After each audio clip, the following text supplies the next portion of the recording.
What's up, team? It's John with your Friday workout, May 22nd.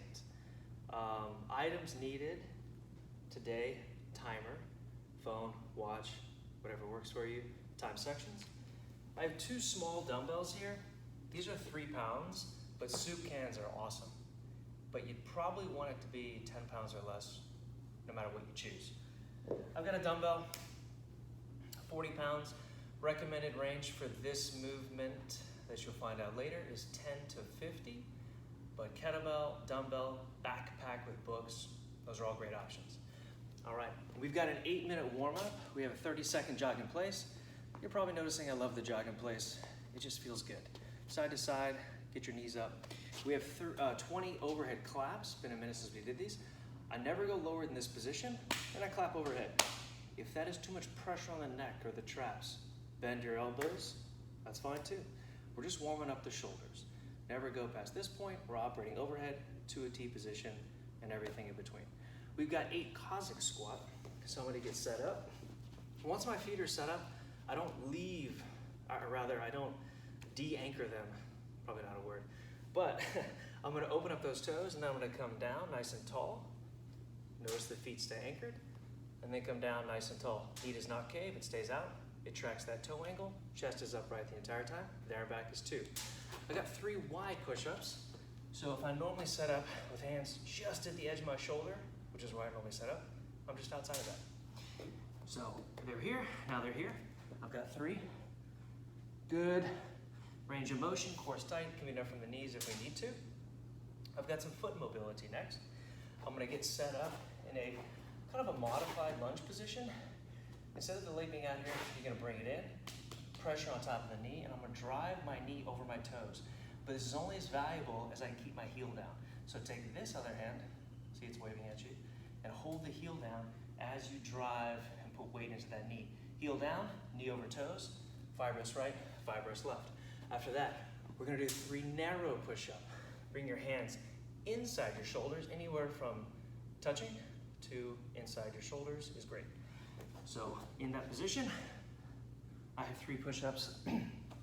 That's our 8-minute warm-up. We're gonna knock that out. There we go. Sneak peek to Fusion ahead, but you haven't earned it yet. All right, we have a 10-minute strength section. We have,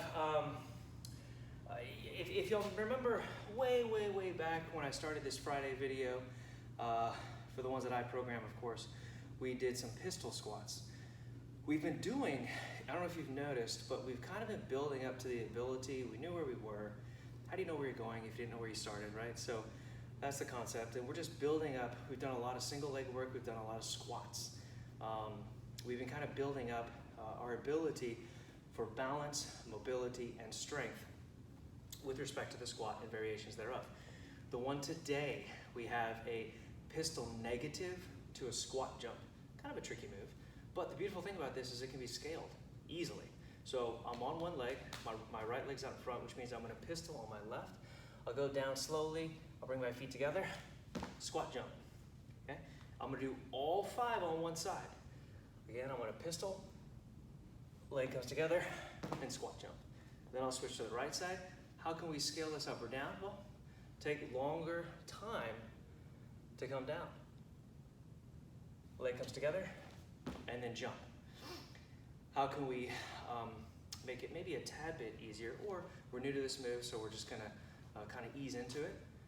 I'm not gonna go quite as deep. Maybe that's where I'm good. Feet come together, and squat jump. I can jump as high or as low as I want. Feet definitely leave the ground. Push-up complex, equally as challenging, maybe more so for some of us. We have anywhere from 3 to 5.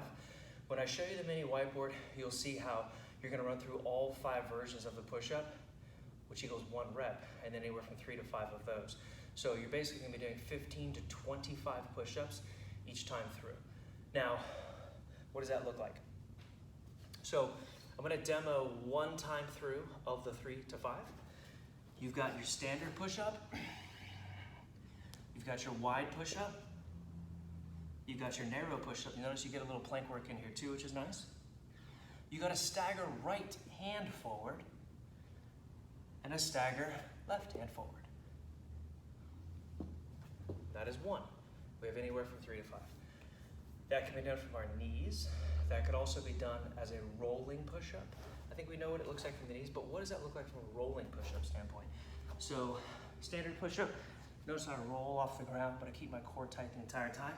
Wide, roll off the ground, so on and so forth as you make your way through. How can we scale that up?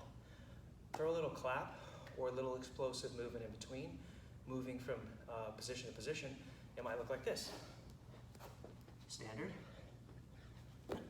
wide, narrow, right forward, left forward. So the first ones that were explosive a little bit, the last one I just demoed with a clap between. If you want to make it harder, certainly clap every time in between each position, or don't, or be explosive so much so that you can push yourself into the next position as demoed there. So we have a 10-minute section.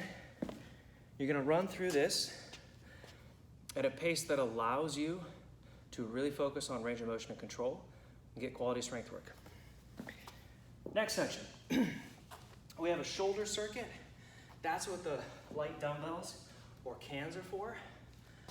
So 5 shoulder circuit, similar to the section we just did. You're going to do a variety of shoulder movements that equal 1 rep. So we have 5, and it looks like this. I've got a forward raise. I've got a lateral raise. I bend over to a Y, to a Y. Then I'm going to come back, forward.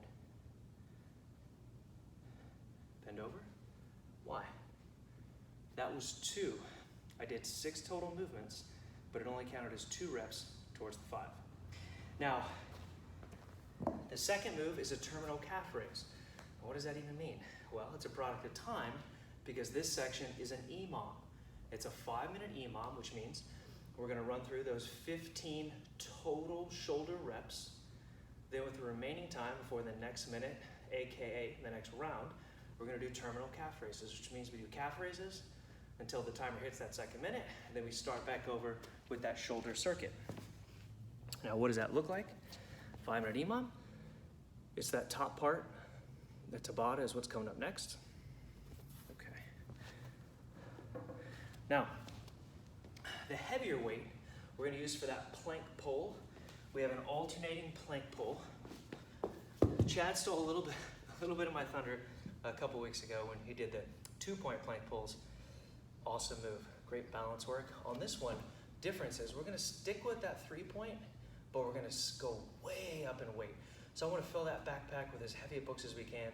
If you have a kettlebell, if you have a dumbbell, as heavy as you can move, or some other odd object around the house. So I'm set up here. I've got a plank pull. I'm just going to alternate. Because this section is a Tabata, I'm just going to do that for 20 seconds nonstop. You'll notice the more I pull the weight away from my body, the harder that becomes as I really have to reach and torque and twist, putting a lot of pressure on my shoulders and my core, but we're always underneath pulling. Second move, we have a boat pose. This is also for 20 seconds after that 10-second break. Feet extended, hands out, or maybe scale it in. Keep it nice and tight. Okay, those are our 2 moves. 20 seconds on, 10 seconds off, 20 seconds to the next move. Alternate between the 2. You've already seen it. There we go. Okay. Now, second section, we have, going back to an EMOM format, we have a 6-minute EMOM, but 4 movements.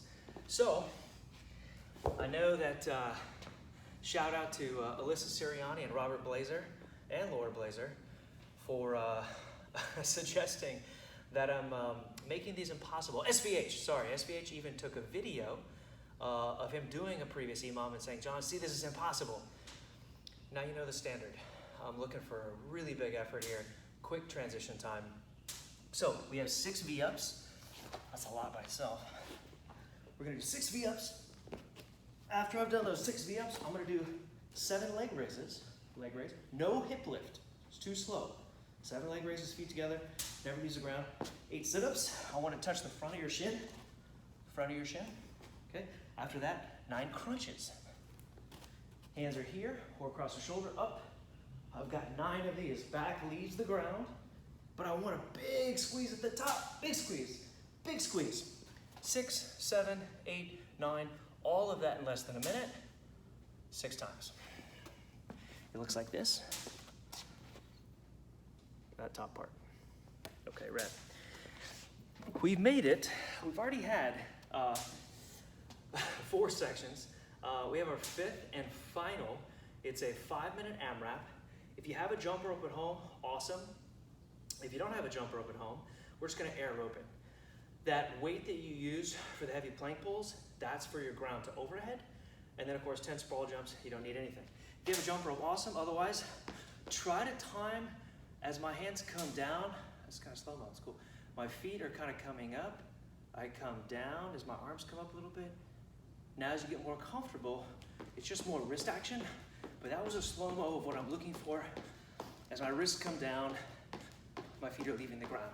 So inversely related, rope goes through your body or under your body, and around we go. We've got 50. 20 ground to overhead. This is gonna be awkward, which is good because we probably have a lot of awkward items at home. I'm gonna use a dumbbell for overhead. Why not? I'm gonna interlope my hands, and then from here, I'm gonna angle it, drive those hips overhead, drive those hips from the side.